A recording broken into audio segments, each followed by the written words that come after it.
I know I say it every week, but this week, I'm just gonna not say it. I'm gonna post it anyway. I've made a commitment. We're at what, 5, 6 weeks at this point. I'm in that mode.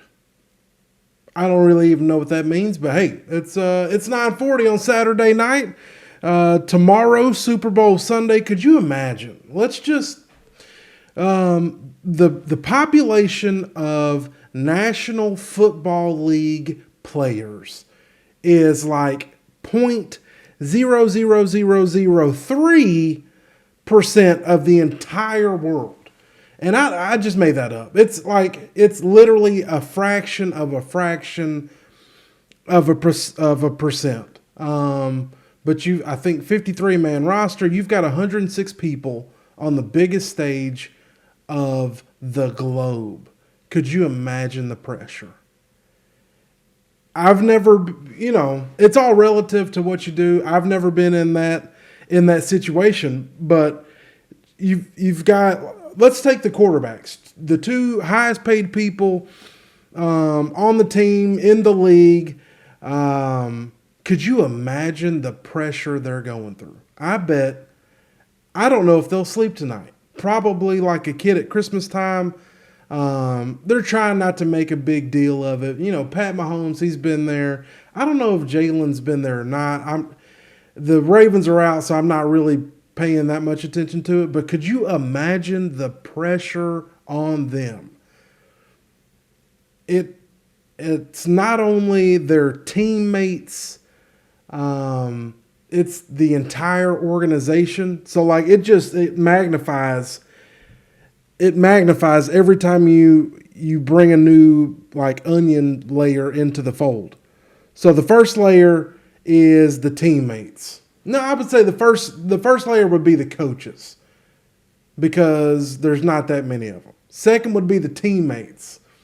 Third would be the organization. Fourth would be the city. Fifth would be the state. Sixth would be the region. Seventh would be the time zone, area code. I don't know. And you've got I don't know what, an hour.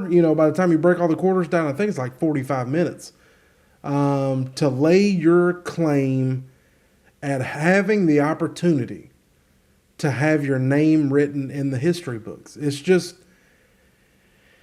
it's crazy. I couldn't imagine. They say you can only, you're only built to handle so much, but they've got unbelievable pressure to play a child's game tomorrow at 7:00, 6:00, whatever time it starts. And they're going to go to bed tonight, just like I am. Try to get some rest. Wake up in the morning, put their pants on, one foot in front of the other. They just so happen to be blessed with unbelievable skill and talent. And, I'm ugly and bald and halfway crippled. But that's neither here nor there. Welcome back to the podcast. How's everybody doing? It's been a good week for me. I will say, having the time, I went to LA, with my Tank family, then went to NAM with some good friends of mine. Like, I've had so much clarity in the past week, just being able to lock in, finish projects, get stuff done. It's crazy what a week away from the madness will do for your mental health. I've been in a really good spot, and I say that truthfully. I can see that things are fixing to get really busy, and the busyness, is where some people find kind of peace and joy, but I don't find that anymore. I find peace when I actually get to like take a break, put on the brakes, and just handle things one day at a time. I don't always have that luxury, but looking through the months ahead, I know it's going to be busy. So trying to figure out how I'm going to line things up, how I'm going to give everybody their love, everybody their time. First things first is my wife, then my kids, then my team. And you break it down on a smaller level, and then it's the individual people to the team. And although I'm not a Super Bowl contending quarterback, I always feel like I'm the quarterback of the franchise. It's up to me to understand the playbook and to read the defense. And you get up to the line of scrimmage or a game day's situation, and look at your opposition, make the check down. You see a defender over here. You see a roadblock. You see a distraction. You see problems in the future. And it's up to me to make the check downs, make the right call, put the people in their position ultimately to win. What I'm trying to win, I couldn't tell you. I'm still on a journey to figure that out, but we're all quarterbacks of our own life. And that almost sounds like too vague, too I don't even want to say holier than thou, but it's the truth. It's the truth. No matter how big your team is, one person, two people, 100 people, it may just be you. You're the quarterback of a one-person team.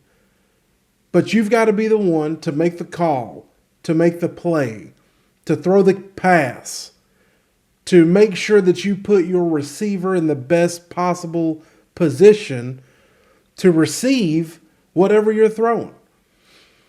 A good friend of mine sent me a book called The Go-Giver, and it really made me take a step back and wonder if I'm in a position, or if I have put myself in a position to be open to not only giving more, but also receiving more.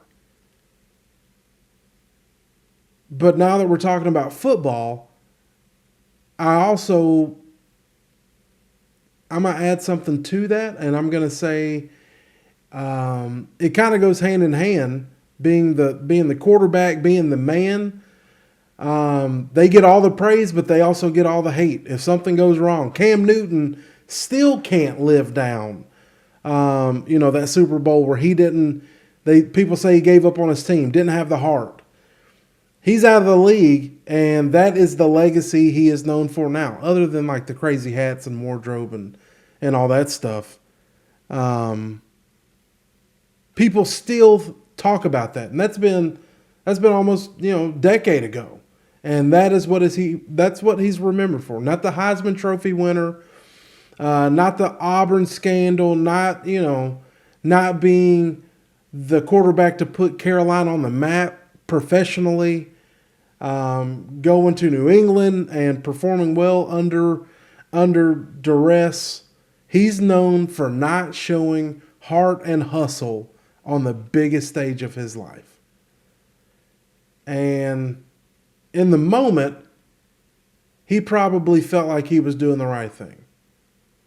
But every quarterback, whether it's you, me, or Cam Newton, every quarterback has a play that they wish they could have back. And it's up to you, the quarterback, to navigate those fields. Anyway, this week has been really good. It's been really good. I tell you what, I love my kids. But they are just kids have a way of destroying things. You leave town for a couple days, clean house, get back, house destroyed.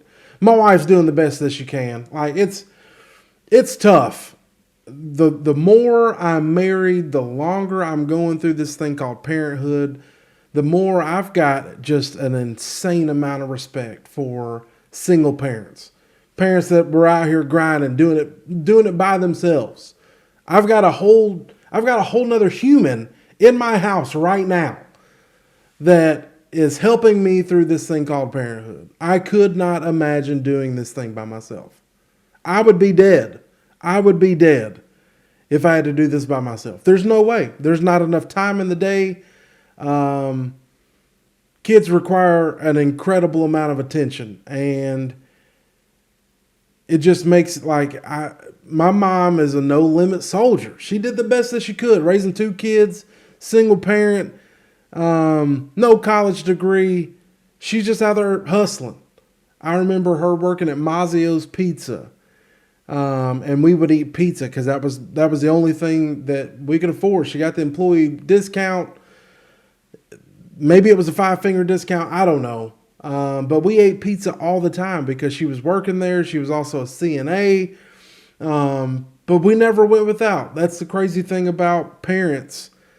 Good parents. Good parents will find a way to make sure that their children's needs are met.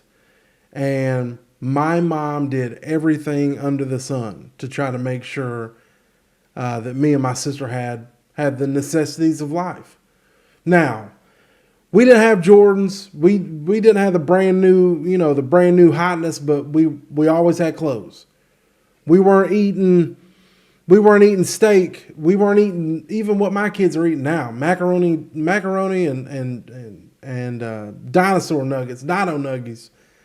We didn't have that, but we never went without food. And to know that people are out here doing it by themselves, I would almost even say it's heartbreaking. And I'm not trying to get in anybody's business, but if you're doing this thing alone called parenthood, I've got a lot of respect for you. Because them kids are dirty. Damn, they're dirty. There's always laundry to do. What's up? Let me ask you this. What's up with HE appliances? I don't ever in my life remember it taking an hour and a half to wash some clothes in a washing machine. I don't remember that. And it just seems like they don't even get as clean. I know they're high, does the HE stand for high efficiency? Efficient doesn't necessarily mean better. Let me just throw that out there. We had our first washer and dryer that we bought came from Kmart, and Kmart's out of business. But that washing machine washed and dried clothes just fine. I stupidly left it at the old house because I said, you know what? We're moving into a new place. Let's get some new furniture.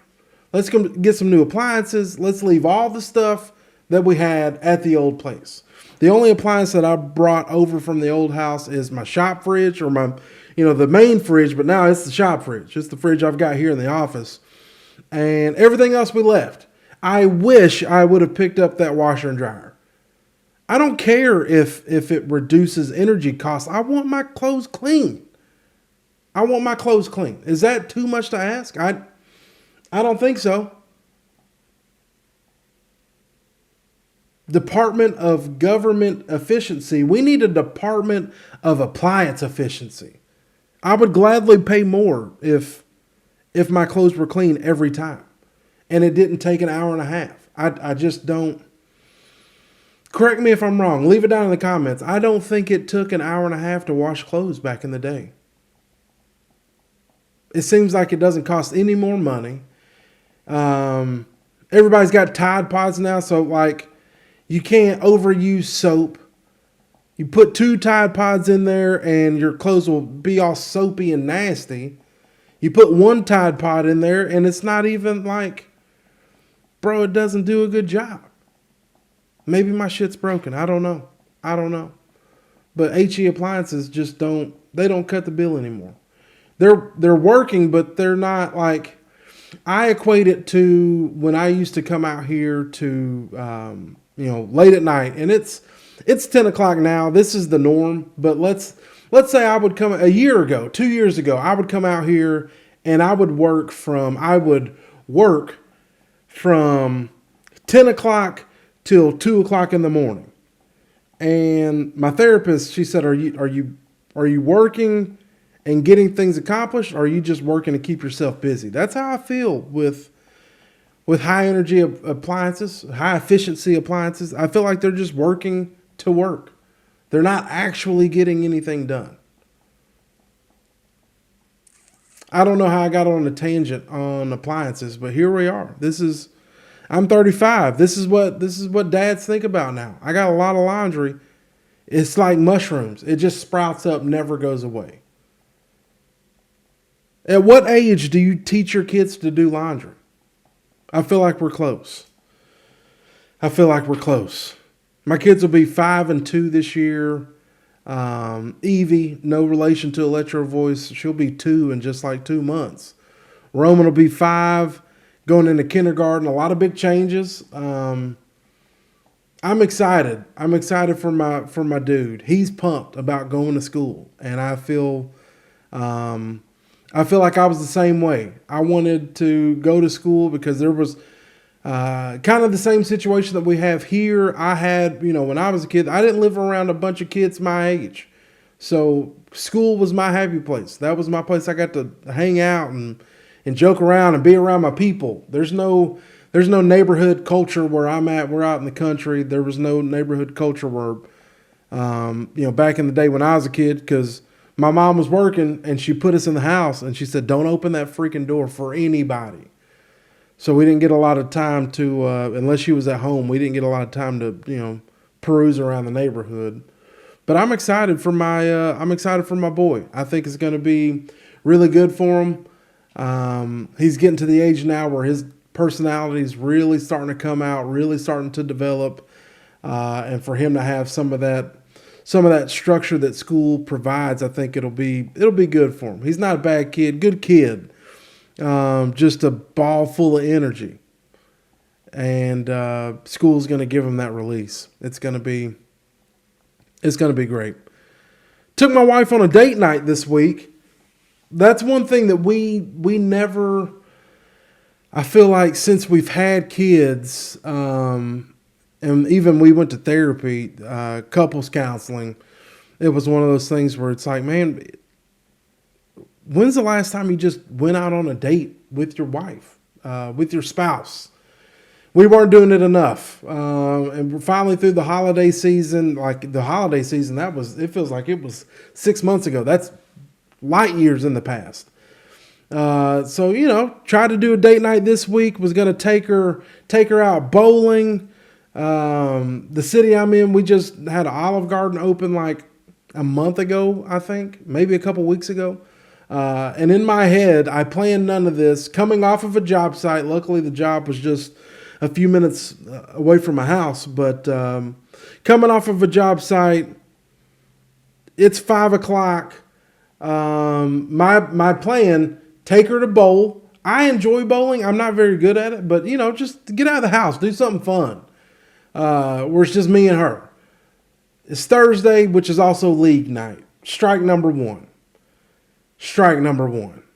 So now, as 35-year-olds, it's like, what's there to do for fun in the wintertime? I mean, there's putt-putt. There's, go-karts. I think that track's like 35-ish minutes away from me. But strike number one, that didn't happen. And then I was going to take her to Olive Garden. She's a fan of Olive Garden. I'm indifferent. I go because she likes it. Now, I'm not saying that I won't eat the food, but there's an Italian place actually right by my office. It's like legit. I love that place. I like supporting small business. They've always treated me well. And as a small business owner, if you treat me well, I'm coming back. Because I know how hard it is. An extreme amount of pressure.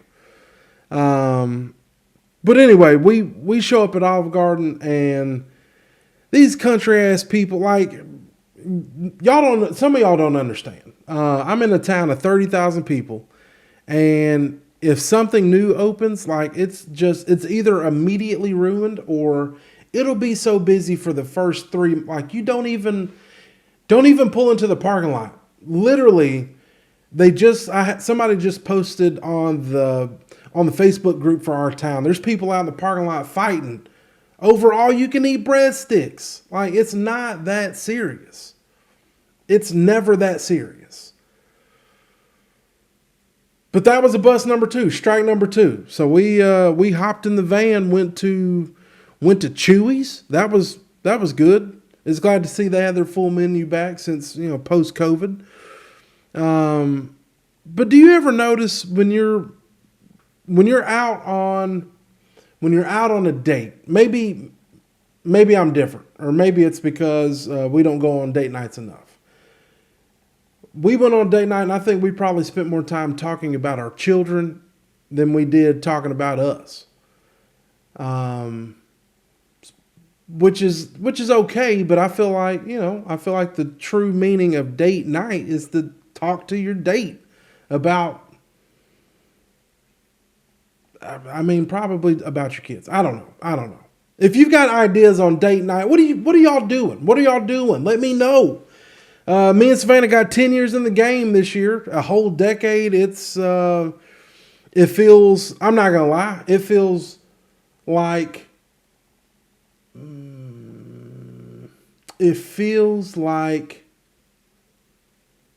we somewhat have it figured out, but like maybe not. I feel like if you say you've got it figured out, you've got it. You're one step away from it being in disaster. So I'm not going to say we got it figured out, but I'm going to say we're in a better spot. We're in a better spot now than we have been probably since we had kids. And there's no huge problems. There's no huge problems, but people change.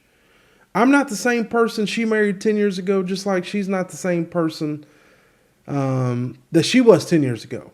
It's all about growing and adapting together. I'll be honest, we probably hadn't done the best job, but as of late, we're getting better. And it's an ebb and a flow. Again, I come to you guys on this podcast. I come to y'all we're not doing anything new. Our life is probably no different than a lot of other people's out there. I just so happen to put it on the internet. But I'm always seeking wisdom, seeking guidance. If you got a fun date night idea, I'm all ears. Literally all ears. League night is on Thursdays, and Olive Garden was packed. So 3 strikes and you're out on this week's date night. But, let me know what I should do for next week. Next week, or this week actually, is Valentine's Day coming up. Who celebrates Valentine's Day anymore? I don't.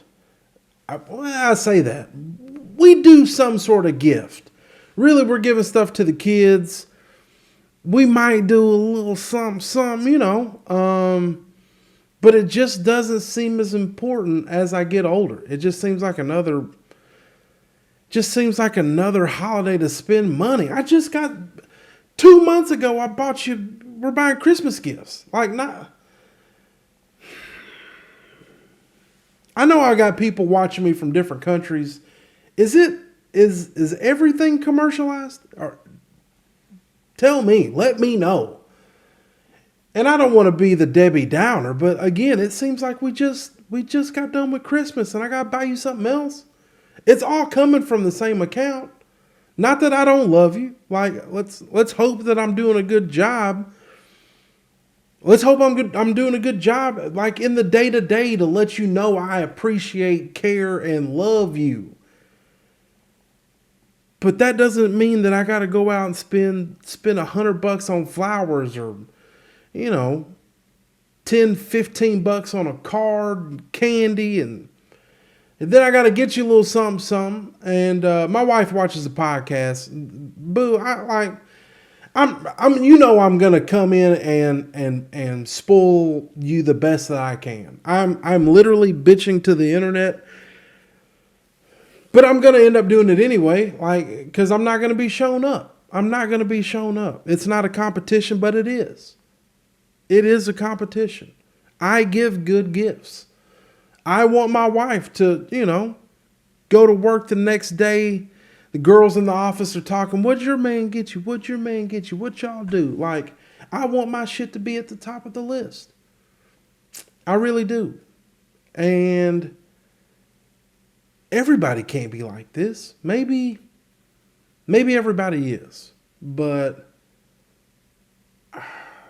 it doesn't have to be a competition, but at the same time, I'm a quarterback. I want to compete.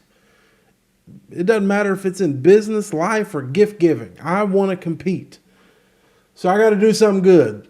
I can't wait till the last minute. Amazon Prime, is it like this everywhere? Why am I paying for Amazon Prime? Why am I paying for Amazon Prime? Used to be 2-day free shipping. I'm lucky. Like, I bought tires. I bought tires for my vehicle, my wife's vehicle. Out of 6 tires, we got 2. I got 2 front tires. What happened to the rest of my tires? Unable to deliver. First you lie to me, tell me it's out for delivery, and then all of a sudden, I get home and there's no tires on my front stoop. Amazon, why am I paying you for convenience when it's not convenient? I want my convenience back. Otherwise, I'm packing up and taking my bit. I'll buy tires from Sam's Club. I don't care. But I'm not going to pay for something that you can't hold up your end of the bargain on. I think, at this point, I don't know if I'm rambling or making sense, but I know I'm not the only person that has bought something on Amazon and it says tomorrow between the hours of 4 a.m. and 8 a.m. and it's 7 p.m. before it shows up. Why am I paying extra? Like, I would pay extra just for you to make it right. But they don't care. Elon don't care. Like, well, not Elon. Elon is over. That's 2 totally different billionaires. Let's go back to Jeff Bezos. How much money? How much money? It's a lot. I just got lost in my train of thoughts. But how much money is he making off Prime subscriptions alone? Billions and billions of people use the Amazon platform every day. So it's like, I get it. I get it if you're slacking off. You got a lot going on. But so do I, which is why I'm using your service. Just tell me when my stuff is going to be here and make it be right. If I ordered on a Sunday and it's going to be there Monday, Wednesday is unacceptable. You said Monday. It's 2 days later and we still don't have the package, but that's neither here nor there. We went out to eat tonight, wife, kids. We went to a Freddy's, it's like a steak burger joint. And I'll be damned if we didn't see a TikTok or Instagram influencer. And again, my town is small. I'm 30,000 people. That's it. 30,000 people.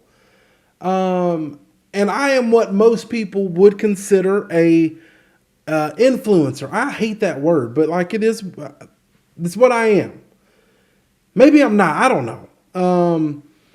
But I tell you what I'm not going to do. I'm not going to pull up to a cheeseburger place and have a ring light on a tripod in the parking lot going live on TikTok selling airbrush t-shirts or whatever he was peddling. I don't know.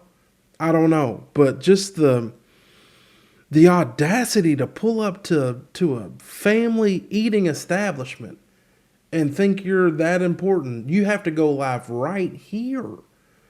And maybe there's a hustle or something to it, but it was embarrassing. It was embarrassing. I legit laughed. I looked at my wife and I said, "This isn't what I look like, is it?" When I'm shooting videos on Instagram. This guy had a whole ring light on a tripod, plugged into his cigarette lighter, going on TikTok live. What have we come to? I don't know. I don't ever want that level of, I touched on it last week, starting the podcast, started off really strong, and then it seemed to kind of taper down. And you try not to check the views because the YouTube career that I once had, that's gone. That's over. But that didn't bring me joy either. But I was, you post a video and it goes viral. You want to chase that feeling again. And for me to see the views that I had compared to the views that I have now, it's totally different. But I couldn't imagine being so addicted to views that I'm picking that up and I'm taking it to a place that didn't ask for it, such as the Freddy's parking lot, eating. I mean, he's got grilled cheese and bits and emojis. Like it just doesn't make sense to me. Doesn't make sense to me. But maybe I'm not the key demographic. Maybe it ain't me. I just don't understand. I just don't understand. Does everything have to be a competition? It seems like it is. Everything has turned into a big competition, whether it's, whether it's sporting events or even something like Waze. Like you go on Waze, you type in your address, you keep up with it, you earn points based off of how much you use the app, which encourages you to use the app even more. And oh, by the way, everyone around you within that community is also doing the same thing. And it's turned into a competition over a freaking driving app. And that's where social media nowadays just makes me, it just makes me not want to do it. Even this. And I really enjoyed, turning on the camera and talking. But you can't help. Usually I'm a post and ghost. Post, ghost, leave it alone. Forget it even exists. But at times you pop up, you pop up the metrics just to see how you're doing. I wonder if that guy shooting the video, going live in 10 years will look back on it. Maybe he gets one of those Facebook memories or photo memories, and it's him in the parking lot of a burger joint selling airbrush t-shirts. And I'm not trying to knock anybody's hustle, but that's a weird hustle. That's a weird hustle. And it's not the one for me. Not the one for me. Anyway, checking the phone. I do have a voicemail here. I don't have a way of getting the voicemail from the computer to the recording. I've tried doing everything, but it seems like it doesn't want to work. I don't know. But we do have a voicemail in the crawl. We've got no emails. Feel free. Shoot me an email. I almost didn't post this at gmail.com. I'll put the number in the show notes. And I'm going to try this week to not make everything a competition. That's my goal for myself. Let's get through this week without it being a competition. And that in itself is going to be challenging. I know it's going to be challenging. So many distractions from the cell phone and social media and kids and wife and work. But I'm going to try to get through the week without making it a competition. And I hope you do the same. I've been rambling. But honestly, I feel better. This is the point. This is why I'm doing it. I just rambled for 30 minutes. This is the random stuff that's in my head. Now I feel better. I don't know if I'm going to post this, but what I am going to do is I'm going to have a drink. It's 10 o'clock. I need some bourbon and some YouTube videos. I'll see y'all next week.